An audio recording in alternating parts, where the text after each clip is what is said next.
Hello, hello, hello. Welcome to the Kirby Fair Show. I'm joined by Sam Auld, the newly promoted, newly housed, the newly... I mean, you're still beautiful, but Sam, how are you doing today? Welcome. Thank you for coming. I'm doing well. Yeah.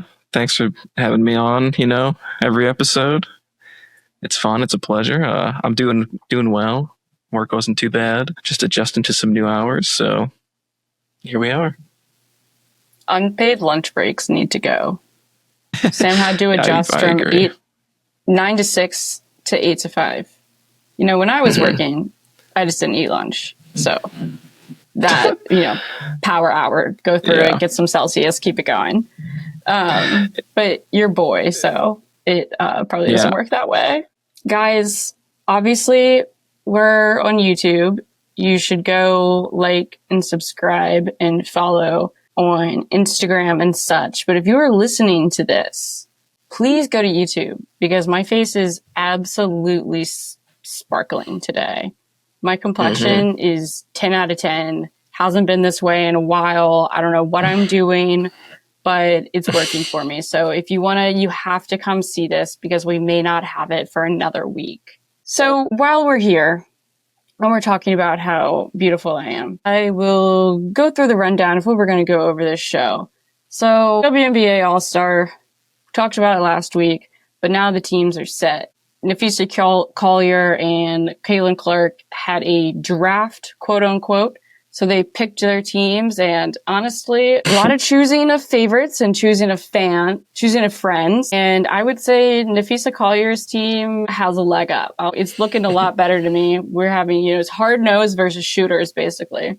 And then also the beautiful Caroline, we're really just like a couple that serves all the looks. Took me for my birthday, although a month later, to a Sky game, which was against the Lynx. So, thinking of Napheesa Collier, got to see her, and wow, this is actually separate. But when I say she was glistening, she is that person that looks better sweaty, which is rare.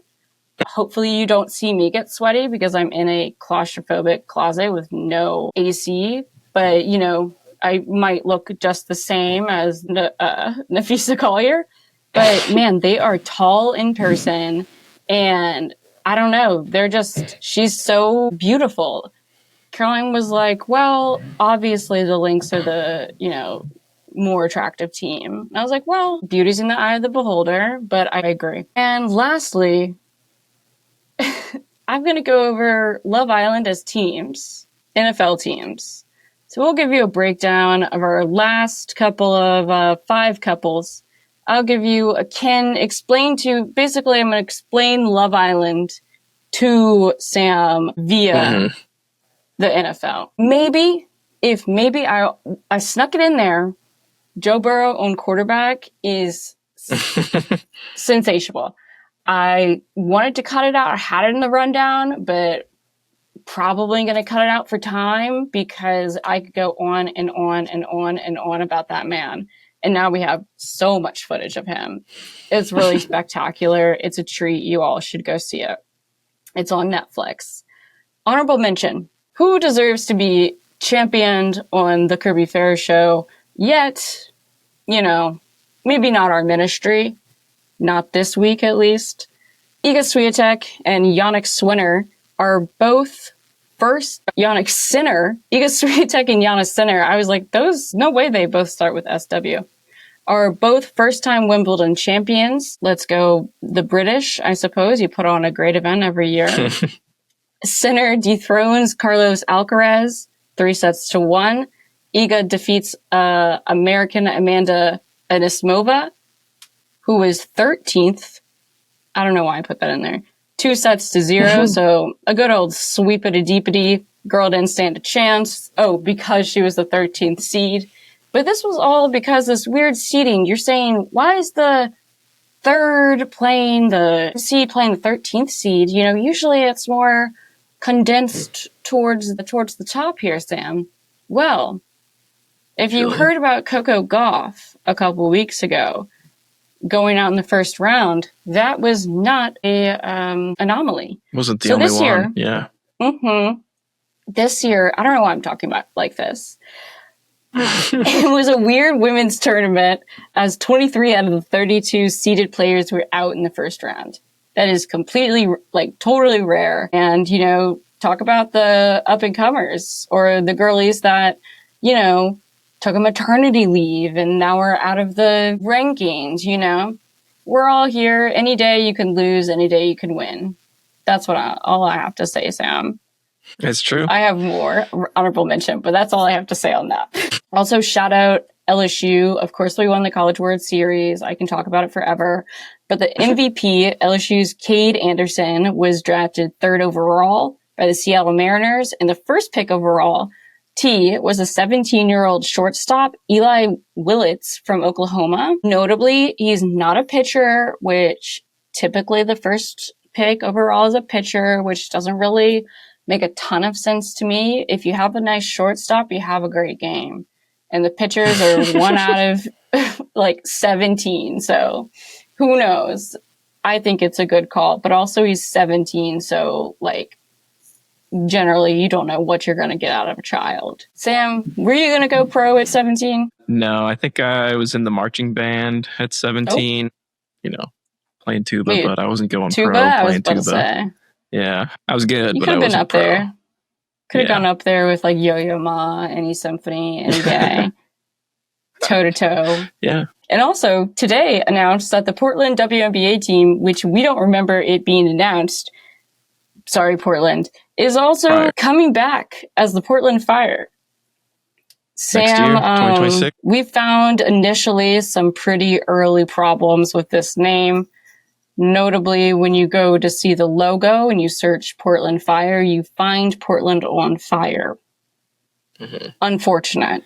They're going to need to spend a lot of money to get that SEO turned around or whatever that means. Call up John Google and have him put some in.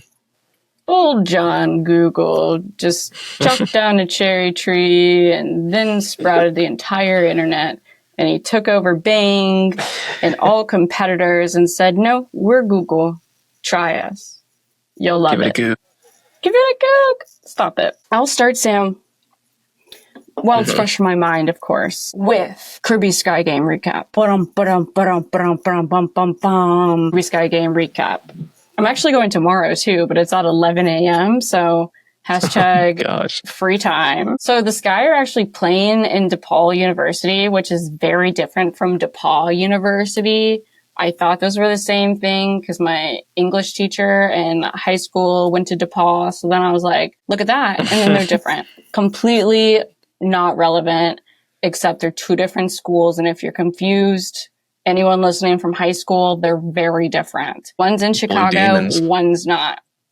I don't know how you know the name of that. It's like the most random school. They had all their banners up there for basketball, and the last time they won anything was 1980, and the last time before that was in the 40s. So they're a pretty irrelevant team, meaning that their arena is very small. But I would say about 80%, 70% was full with tons of fans, lots of young girls, which is nice to see. Good food options, too. That's always in a small state, in a small arena, you don't expect good food options, but they had it. Great food, decent atmosphere, except the in-game experience was horrible. Every time after Angel Reese scores any sort of point, it goes, Barbie! And it's really distracting. It's like a man saying it too. There's this guy, there's a guy on like the soundboard just having the time of his life being like, here we go, louder. But his voice is like, they have some room to improve. A lot of room to improve. And then, of course, then the halftime show, it was a bunch of JV players that are now 35 doing the jump and then spin into the dunk. They get all this air. And this one dude, only got 3 tries and he missed all 3. No. And you could tell what his problem was. He was jumping way too soon. And you're like, man, this dude is not self-correcting. But other than that, I could actually talk a little b-ball here. So, guys, if you aren't really used to how I'm going to break it down, welcome. Don't skip forward. You're going to learn. Angel Reese is 100% the Chi-Town Barbie. Everyone had a shirt with Angel Reese on it. We're talking those shirts that I used to get at my family reunion, or like someone dies and it's like their face and then not tie-dye, and then it has like shadows behind it. Yeah. So Angel Reese's shirts are not normal shirts. They are, I would say, highly styled and variable. I've never seen so many different styles of non-regular t-shirts in my life. And so I'm like, oh, I got to get one for Dad. But I go to the stadium shop and none of them are in there. So I'm like, oh, these people are getting these online. These people, like, they had Playa Society, which are $50 each. People are looking to represent Angel Reese through and through. However, no, I won't say however. Angel Reese is clearly their best player by far. It's tough. They have Banham. Rachel Banham is kind of seems to be acting as their point guard right now after Courtney Vandersloot got injured, tore ACL. She comes up on the board like every 10 minutes to say that her mom has blood cancer. Well, the first one is like, her mom was diagnosed with blood cancer. And you're like, oh, shit. So, of course, she's like, donate, etc. And then maybe like 3 hours later, when she comes back on the big screen, she's like, yeah, and we lost her last year. And I was like, why didn't we, was I not paying attention the first time? But they really buried the lead. So we're like midway through the third quarter, wondering if there's going to be a comeback. And all of a sudden, Courtney Vandersloot's mom died. This is crazy. Honestly, in-game production, guys, we either need to start with that or we need to end with that. Anyways, now that Courtney Vandersloot's out, there's Rachel Banham, and she's, walks it up the floor. I wouldn't say she's the shot creator, but she probably is like the second highest scoring behind Angel Reese. Angel Reese had a slow start. It was like 5 points, maybe like 2 rebounds. Camila Cardoso was getting a lot of the rebounds. And so a moment there, I was like, is she going to get a double-double? Of course, she ended up getting a double-double. I think she had 22 points and 10 rebounds. I was looking at her in the fourth quarter because she had 8 or 9. And I was looking at her wondering if she was worried that she wouldn't get this double-double. Because it's not like you get handed a rebound, And then Camilla's out there also getting the rebound. So you're like, what are you going to do? Like, elbow a girl? Hit your own teammate, although that did happen. This girl ran into Camila Cardoso on a real hard, was trying to do a screen, but basically screened herself into Camila Cardoso. And I'm talking, she was down for 3 minutes. Like, they had to come with the towels. They were solidly losing by then. And it's like, you guys can't even not run into each other. This is so bad. So this guy needed a vocal leader, in my opinion. Courtney Vandersloot, she was a vet, right? But I don't know enough. I guess prior to this, I saw her on the New York Liberty, and she definitely wasn't that leader. They had Brianna Stewart to take that role instead. But they need someone to guide them through the frustration, and it's not going to be Angel Reese, even though she's their best player. It's kind of giving Anthony Edwards getting really frustrated and needed someone to calm him down, but is not quite there enough to, still too young, whatever. But they completely fell apart after, it was 7 points, 8 points, 9 points. And once they got that far behind, they're never going to come back from this. Yeah. And especially Angel Reese getting frustrated. She got a fight with someone on the sidelines that was heckling her and had a free throw. Someone fouled her, and then I don't know what they were saying to her, but she starts talking back and then goes to the ref and is pointing out this person. And this woman's like, yeah, hey, it's me. And then she makes her first free throw and then looks at the girl like, see, bitch. And then makes the second one. So I was worried, this was going to carry through to the rest of the game because this was clutch time. But she kept her cool in that sense because she went down and made another bucket and didn't look at the lady. So I was proud of her for that. But Very Angel bad had shit. Yeah. some egregious turnovers that was purely, I'm not going to say lack of caring, but definitely maybe could have been avoided. You know, I got the ball. We're down 10. I'm going to throw it. We're down 7, say. And then she'll just like pass it where the angle's completely not there. And then it's a turnover. And then it happens 3 minutes later and she's the last person to get back. You know, just kind of like that body language kind of stuff that isn't really working for her at the moment. And the Sky are out of their depth playing the Lynx for sure. Yeah, no, I'm glad to hear that you had a fun time. I know you're kind of focused on the Sky because they had, you know, Angel Reese, Chi-Town Barbie, but what do you think about the Lynx, you know, coming into town? Well, that's why I did the Sky first, Sam, so we could end on a high note here. Because although the Sky sucked, this game at least, the Lynx were absolutely phenomenal. Their play looked effortless. Like I'm watching the game, Sky's, you know, dropping some points. And I'm thinking, wow, the Sky are having a really good game. And then you look at the scoreboard and the Lynx are up 6. And you're like, when did that happen? They play so effortlessly and fluid. And they're so well coached by Cheryl Reeve. So they lost on Saturday to the Sky, 81-87, but rallied this game to win 98-78. I did not know it was by 20 points. They just go down and score and score and score and score and score and don't give the ball away. Napheesa Collier, so just cool, you know? Calm and collected, yeah. I looked up and she had 29 points by the end of the game, shooting 50%, 4 out of 7 from 3, and hit all 11 free throws. Wow. What are you supposed to? That's LeBron. She is the LeBron of their team. Like, truly. Now that A'ja Wilson and the Aces aren't looking great, Napheesa Collier is definitely pulling up as the number one girlie in the league. But also, I want to shout out my stud bud. Courtney Williams, shaved head. It's purple right now. Nice. She has improved. She was good last year. She scored some points in the finals, but, you know, wasn't really the difference maker. But she has risen this year to be easily their second best player behind Napheesa Collier, because obviously you're not Napheesa Collier. And she is an all-star this year. She was a reserve, but she, of course, is on Napheesa Collier's team as a teammate.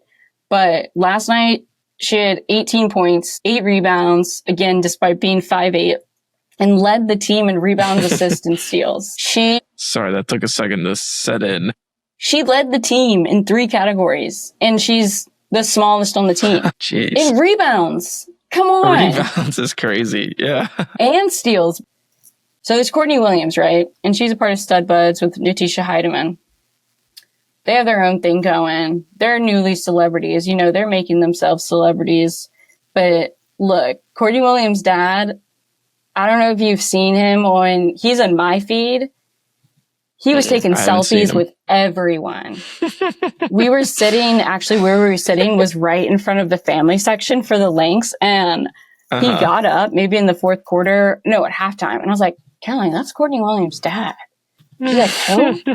I was like, no, that's Courtney Williams' dad. He's like famous for being her biggest fan. And he was literally taking pictures. This girl's father really shows where the WNBA has come as celebrities, that this girl's father is now taking photos with people. That's fantastic. I'm trying to think of I guess it would be like Tyrese Halliburton's dad. But I don't think many people would want to take a photo with him. But he looks he looks cool as can be. He has this cool hat when where you run there. And where'd he get that? Which is always the goal with hats, I think. I had a great time, even though the Sky lost. We'll see how they hold up in the rest of the season. I thought they were doing better and they were getting it together, but last night they completely fell apart. Glad you got to go to a game. Shout out Caroline, birthday present. It was Caroline's first time seeing Angel Reese, and I'm like, wait, really? And she was like, yeah, Kirby, you just make all this time to go travel to see people play. And I'm like, well, you're right. I went to my notes because I was like, Caroline said something crazy last night. Let me write it down. This girl was playing so bad. that Caroline turned to me and said, "Is she concussed?" Maybe. That's fucking brutal. HIPAA laws. That's like that girl on LSU in the Elite Eight game where she kept making shots and Kim Mulkey did not take her out. She was just throwing it up, and that completely wasn't her job. We have Anissa Morrow and we have Flau'jae Johnson on the team, but why is this girl taking shots and she missed every single one? She looks concussed, or maybe Kim Mulkey was concussed for not taking her out. I don't know what that is. Anyways, Caroline, thank you for inviting me. It was a great birthday present. She paid for my beer. We got split Jesus Christ, $17 for 3 chicken tenders. Get out of here. And the fries are beautiful. The food was good. No, it was. But why are we getting 3 chicken tenders for $17? Yeah. But they had this sauce that was pretty akin to cane sauce, so I was rather impressed. Okay. That probably throws in why I was really impressed with the food. The beer could have been a better selection, but hey, it's for kids. I'm going tomorrow at 11. Can't have a beer. Probably shouldn't have a beer. Beers for kids? Hopefully they're not selling beer, because I'm pretty sure it's camp day. That'd be pretty fucked up if they had just people getting liquored up. True. Well, guys. On the other side, we'll be talking more WNBA. So if you haven't got your fill, you're welcome. Stay tuned. Wait, did you hear that? I think it was your back telling you to get a new mattress. And look no further than your friendly local mattress firm and shop top brands at the best prices. Not sure what works best for you? Visit in-store to crawl around, lay down, and relax as you sink into the bed that fits your mind, body, and soul. They deliver and will even come pick it up if you don't like it after your 120-night sleep trial. Break out of beds in a box and find the next bed of your dreams at Mattress Firm. And we're back. Sam, we are back with more WNBA content because you know why? All-Star is coming up. No, it's because of the Kirby Fair show. We love women. And we exalt women. Notable women in basketball, at least, currently. Cameron Brink, tall blonde out of Stanford in last year's draft, went down early after 15 games last year with an ACL. Oddly enough, we started the season, Cameron Brink wasn't back, which you're like, that's tough. It's taking a while. So I'm like, man, is she coming back? I look it up the other day. Oh yeah, Sam, number one news, Cameron Brink is back, baby. Probably the end, right after the All-Star break, which is, always a great time in basketball, also in the NBA, to, reset. It's a milestone as halfway point in the season. So we're excited to have Cameron Brink back on the LA Sparks. She was averaging, before she went out, apparently this is a stat per 36 minutes. She was averaging 3.8 blocks and 8.8 rebounds. They don't quite, I guess they have Rakia Jackson, so she's acting probably as their main rebounder and post player, but I think Cameron Brink being back will definitely give them some options. Also, of course, just like Joe Burrow, Angel Reese is always going to make another appearance. She leads the WNBA in rebounds with just her defensive rebounds. So, guys, for all of y'all that were saying she always gets these double-doubles because she misses all of her shots. No. Yesterday, I'm pretty sure she didn't get a single offensive rebound, actually, because she made every single shot. I'm pretty impressed with her growth. I did see online someone calling it, when she gets the rebound for her own shot, a me-bound.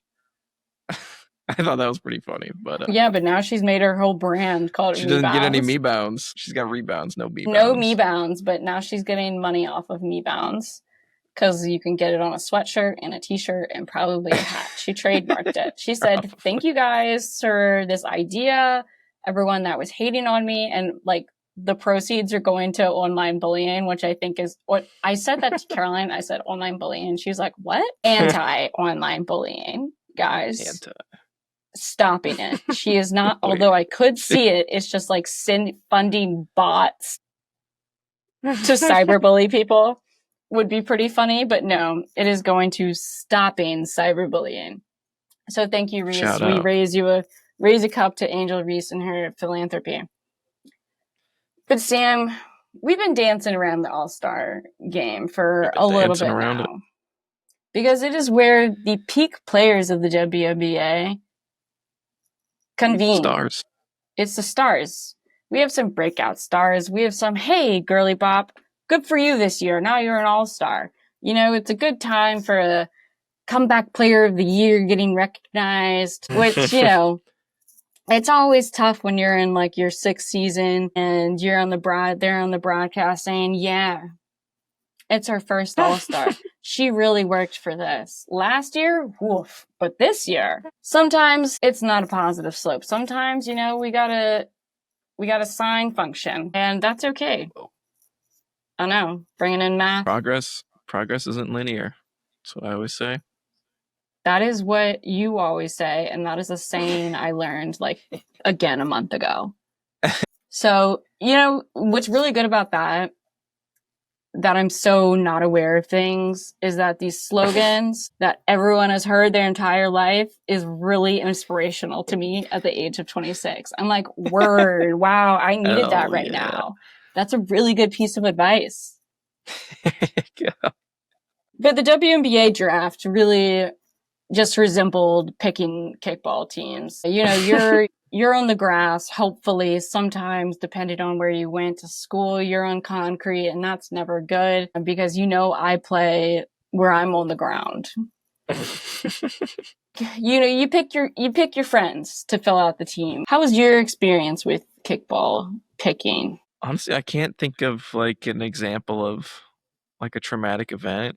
I was probably just picked somewhere in the middle. I definitely wasn't one of the first to be picked, but I don't have like a moment of, oh man, I'm last. No, usually, as is still true today. Let's see. I was the new kid in school starting the 4th grade, and I wouldn't say I didn't fit in, but definitely the ones picking the teams were not my friends. But, you know, I'm thinking in the back of my head, similar to my personality now, boy, are they gonna regret not picking me. Because what they didn't know is that I was a soccer phenom at the age of 8. That's true. And at the age of 10 and at the age of 12. But 13 dropped off a little, like that sign function, but popped back up at the age of 16. Look, there we go. I made a real good spot on myself. That's probably where I became the comedian I am today, was the bench. Because you gotta keep your spirits light. And everyone else, shout out all my coaches that didn't see me as a starter. I really appreciate it. Anyways. But speaking of coaches and starters, we got the teams here right in front of us. Team Clark, Team Collier.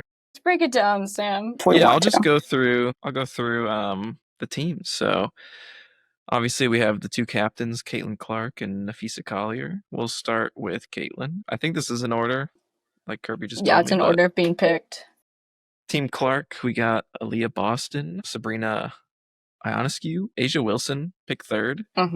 Crazy. Satu Sabali from the Mercury. We have Kelsey Mitchell from the Fever, Gabby Williams from the Seattle Storm. Then we have Sonia Citrone and Kiki Irifin from the Mystics, Jackie Young from the Aces, and Kayla Thornton from the Valkyrie. Just looking right here, it's like Kirby was saying, we got all the Fever players on Team Caitlin Clark, picking the buddies, picking the friends.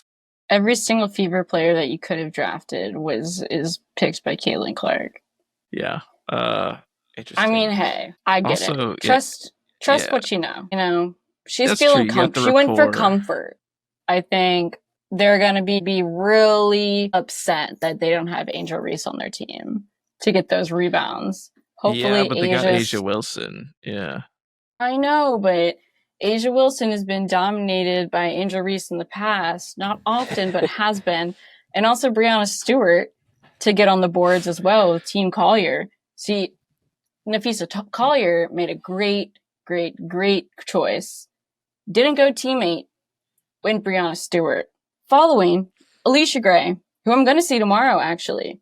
And Alicia Gray, I want to say, everyone who doesn't know who she is, I'm pretty sure I said this last time, go watch her play. She is unstoppable and is having a season of her life. Collier, which I think this will come to bite Caitlin Clark in the butt here, secures Paige Beckers. So Paige Beckers is going to be starting with some fire power, some really good institutional veterans, and I think she's going to light it up. But obviously having Caitlin Clark, and Caitlin didn't need Paige there on her team to, show her up potentially. So I get it, but hopefully AZ Fight is going to be in attendance, and we'll have very cute content. There's been a lot of WNBA rookie girlfriend content lately, and it makes me feel so old because I'm like, oh my God, I'm invested in what 21-year-olds are up to. So I've been staying away from that a good bit. But Courtney Williams, dog, like Angel Reese picked Angel Reese for her boards, to which Studbudz on their podcast was like, shit, we got Angel. I'm just going to throw up whatever I want because I know she's going to get the ball. So I think that'll be pretty interesting to see how these players duke it out. Because last year, remember, it was the USA team versus the WNBA. Mm-hmm. Or the Olympics. Which, you could say, man, that's fucked up that you didn't pick me to go on the Olympic team. So, but really put a bad taste in the U.S. team send-off they left immediately after that and had to fly from, I think it was like Phoenix all the way to Paris with a tough L, like an embarrassing L. Yeah. Glad they were able to pull it out, the dub in the end there, because it was not looking promising once they left America. And Caitlin Clark and Angel Reese and mainly Arike Ogunbowale, she bawled out and was like, look, I didn't even want to be on the team anyways. So, hey, isn't that the best to be petty and still win? Although only switch up, the lady at the end, no clue who she was that was moderating this draft, was like, okay, guys, you want to do any trades? And Caitlin goes, nah. And Napheesa goes, no.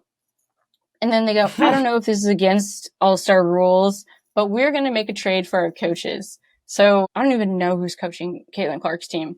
But Napheesa Collier made sure to pick up, which I guess, favoritism, picks up Cheryl Reeve as her coach. And Cheryl Reeve, like I was saying, is probably the smartest coach at the moment in the WNBA. She has 4 rings. Just for the record, the other coach is Sandy Brondello, who coaches the Liberty. Of the Liberty, yeah.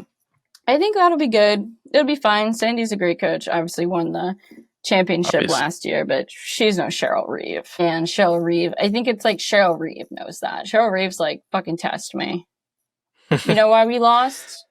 The refs. Oh, and that's I right. know that for a fact. You guys Rematch. suck. She said, congratulations on your championship, I guess. I have 4. Petty. No, she's like the top bitch in the room, so... Definitely, Team Collier has an edge over Caitlin Clark, in my opinion, but I'm sure plenty of people disagree with that. Speaking of, Kirby just mentioned petty women and being the baddest bitch in the room. Okay. What is Love Island about?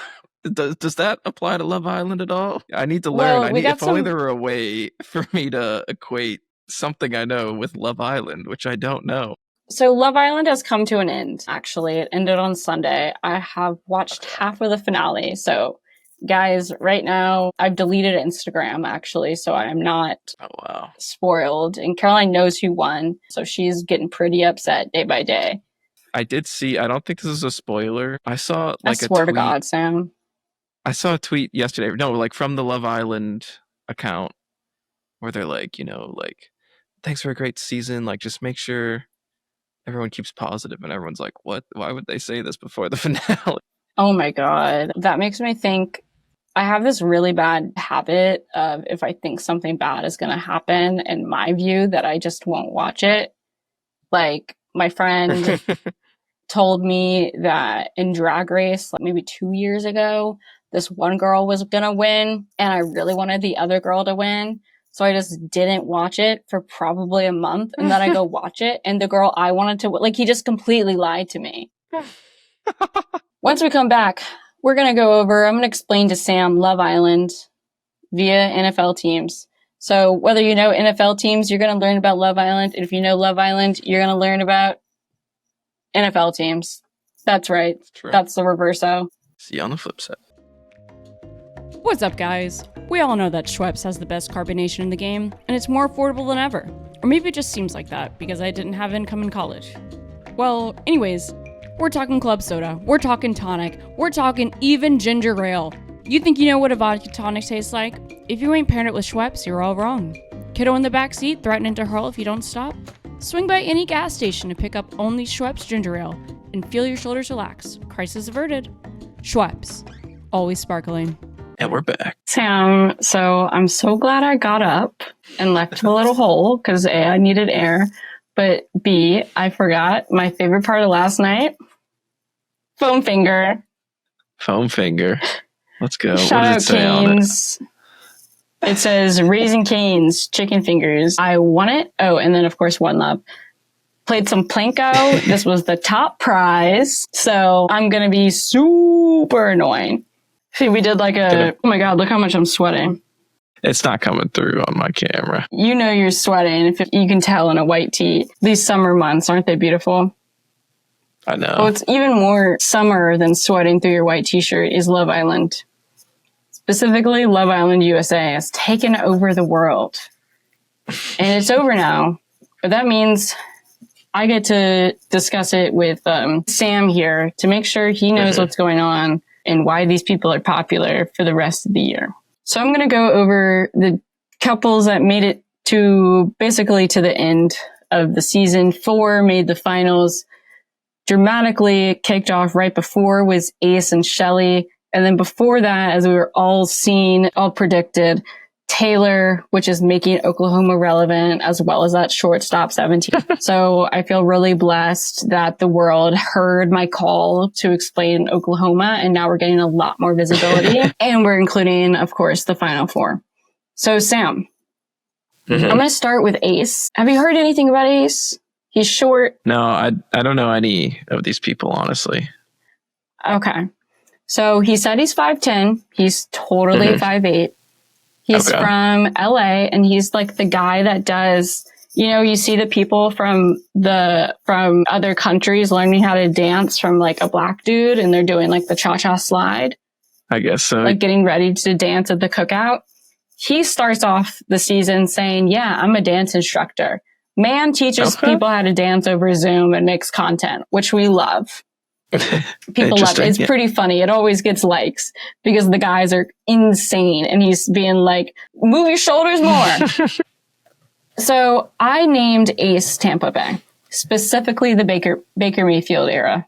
He has a great personality. He's basically one of the producers of the show because he facilitates. This is less Tampa Bay, but more like he's in the mix and is really exciting, but great big personality. That's easy to hate, but very easy to love as well. And again, doesn't make it to the end. Next, his girl, Shelly. I went with the Dolphins because she was around and then she made a mistake, in my opinion, being mean to Huda. And all of a sudden, her popularity falls off a cliff and she's messy. Nick, who is my favorite, probably a lot of people's favorites. He is so cute, blue eyes, brown hair, dark brown hair, knows how to kiss.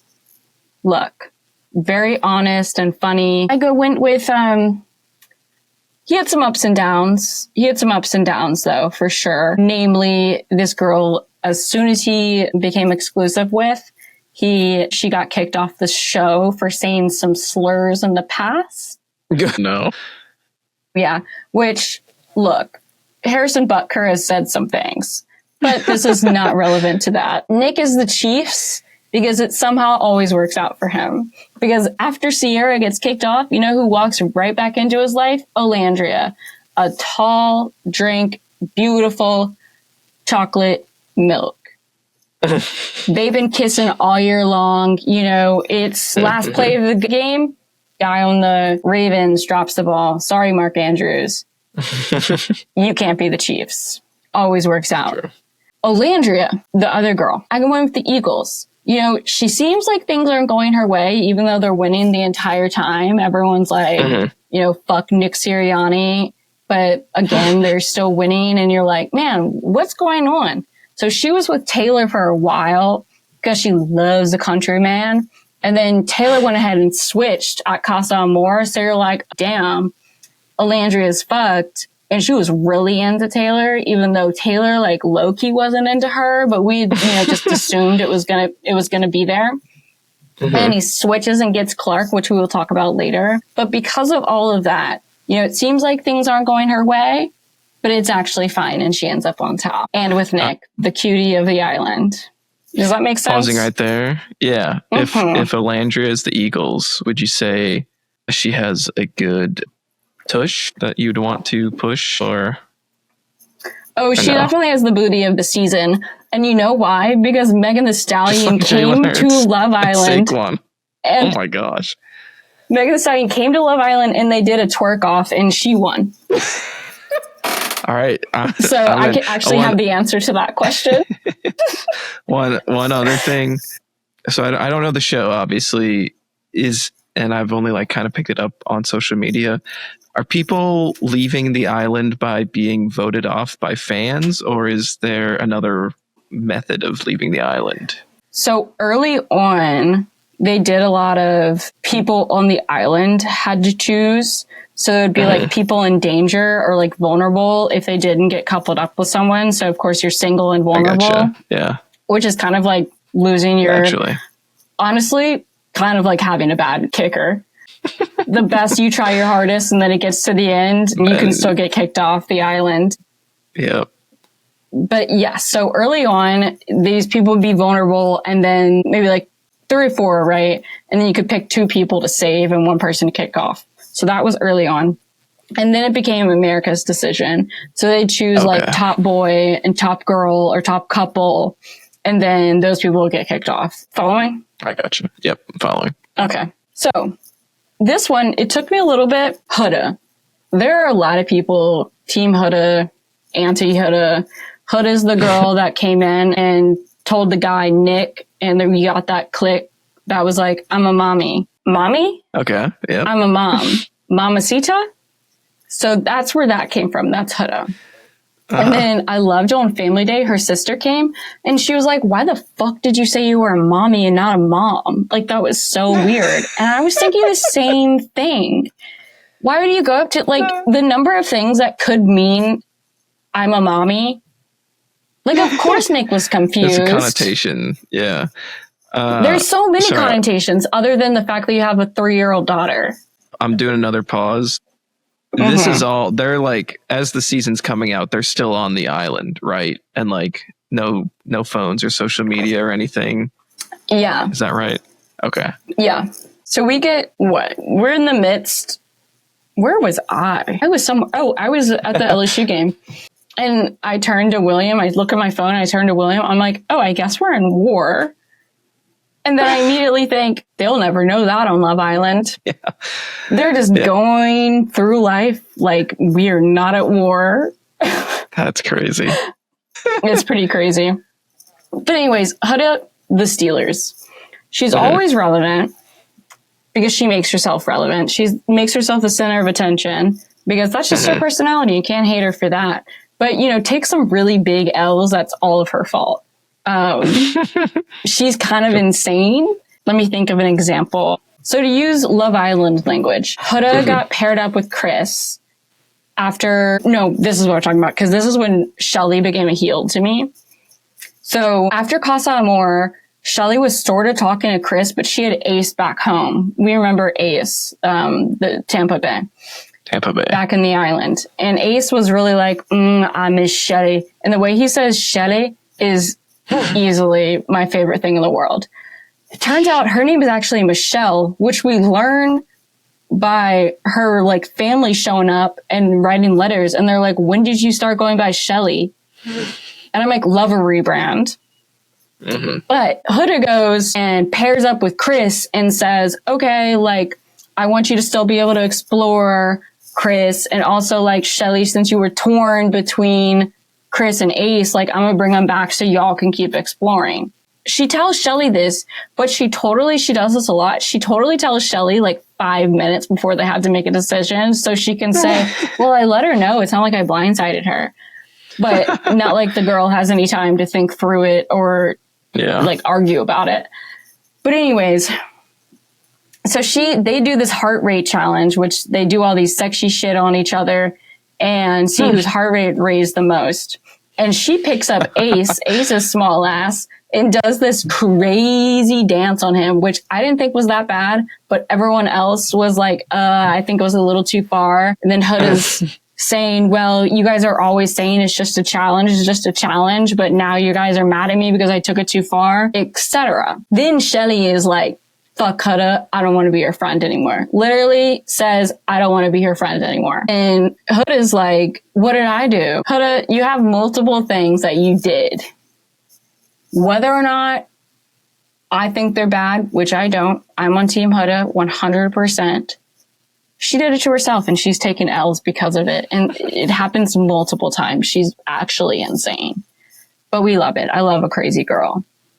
Chris, her counterpart, is like 6'10", from played international ball. So he shows up right after the season ends, it seems. He meets Huda, and he's like thinking about Shelly. Shelly's clearly with Ace, so Huda's making her move, and he's, well, you know, this thing with Huda is growing. But once things start to progress with Huda, and we see that Huda's insane, he goes, you can just tell in this man's face that he just wants to play ball. So I named him the Vikings. He just wants to play and is only in the news because of something they're associated with, aka Huda. I don't have much to say about that one because Chris is just there and he wants to go home. You know, we got a little Kirk Cousins drama, but it wasn't really that big of a deal. They were sort of associated with Aaron Rodgers, but they weren't. But Aaron Rodgers was making it seem like it. Iris, a little known figure. So I'm going to go with the Texans because she's a dark horse. You wouldn't have expected her to be in the Final Four. But it's because everyone else in her division sucked, aka everyone else this year sucked. So she slipped in a relationship with Pepe, and she's linked to an American sweetheart, which I'm calling DJ Stroud. Pepe. Now, see, I'm Team Pepe because he's beautiful, but also I'm a little on the fence because he really rocks that like short pant with white socks and like a Van, which I don't think fits his body type very well, but I guess that's his personality, and I'm going to have to be okay with that. Pepe, in my opinion, the Bengals. So he has a lot of promise, aka he was also a former basketball player. So he's tall, cute, smart, great hair, although it's receding a little bit. But anyways, he's the Bengals because he has a lot of promise, but people feel bad for him because the management sucks, aka the producers of Love Island put him in situation after situation where his girlfriend that he was coupled up with got kicked off. So then he lands with Iris, which is actually working out for him. So I'm going to liken this to Joe Burrow, got his contract, you know, he has a shitty defense, but you know, this year, aka Iris, he got Jamar Chase and T. Higgins back. So we're thinking, you know, this might be the season where producers, aka management, make it work for him. Taylor. So Taylor's the guy from Oklahoma. He's a skinny little dude, lanky, but for some reason, Olandra was really into him because he was a cowboy. But I'm going to go with the Patriots because he gave up something that was good, thinking there was something better on the horizon, and he fell on his face. So obviously, you know, they let Tom Brady walk out of the door on mutual terms, low key, but it was more the Patriots side. And then next thing you know, Tom Brady is winning Super Bowls with the Tampa Bay Buccaneers, aka Ace. So Taylor, I'm so sorry. You paired up with Clark, who I'm also calling the Washington football team, not the Washington Commanders. Because, you know, Clark's generally okay, but is linked to a person that everyone hates, aka Dan Schneider. But, you know, now life on the outside is probably better than in the villa. So post Dan Schneider era, things are getting better. You know, now that she's not with Taylor, she's not the most hated woman in America. Then Amaya Papaya, my sweetheart, probably the front runner. If you're listening to this, you probably already know. I'm going to go with the Lions. She is America's sweetheart. We love her because she's quirky. We got a Dan Campbell being weird, Amaya Papaya with all her papaya-isms. She named herself Amaya Papaya. She says the craziest things in the world, but she's highly relatable. She's from New York City, but we don't know where, and we still don't know. And Brian, her boyfriend at the moment, we're going to go with the Chargers because, you know, things are looking up, but we're not sure. We have a good foundation. We have a great quarterback, but, you know, Justin Herbert, you know, he's probably the Amaya of the situation. He's linked himself to Amaya because he's figured out, you know, he's seen the diamond in the rough. Everyone else didn't want Amaya. Jim Harbaugh goes, that's my guy. So that is all. Do you have any questions? I know I really ran through that. No. Do you feel like you could have a Love Island conversation? Maybe. Yeah. I think it's making me want to watch it and be like, oh yeah, Tampa Bay is with the Dolphins right now or whatever. Exactly. Yeah. So I hope that was educational for you. And I think so. Is Sarah watching? No, we've been watching other shows, but maybe I'll have to put this one in next show we watch. Oh yeah. Pepe, he's the Bengals. Yeah, because you have 30 episodes that you can completely blow through at any time. And it's gentle, it's cute at times, it's sweet at times, it's girl drama at times, it's boy drama at times, it's Ace just saying whatever the hell he wants and saying, I'm going to stand on business. Everyone that says, I'm going to stand on business feels like it's an excuse to just roast somebody, which is not true. But yeah, Sam, I hope you enjoyed that. And I hope the rest of you did too. Fun. Next time, we'll see. This honestly was easier to make than I thought. I really had it in my head. I know the NFL and Love Island like the back of my hand. So it was really easy to pair them together. Easy. So if you want more, you can definitely expect me to come through with a metaphor and a comparison. So that's what I live for. Anyways, exactly. Sam, thank you for joining. Everyone, thank you for listening. Make sure to like, follow, subscribe, comment. Yeah, comment. We love comments on YouTube. That's always fun. I appreciate you all.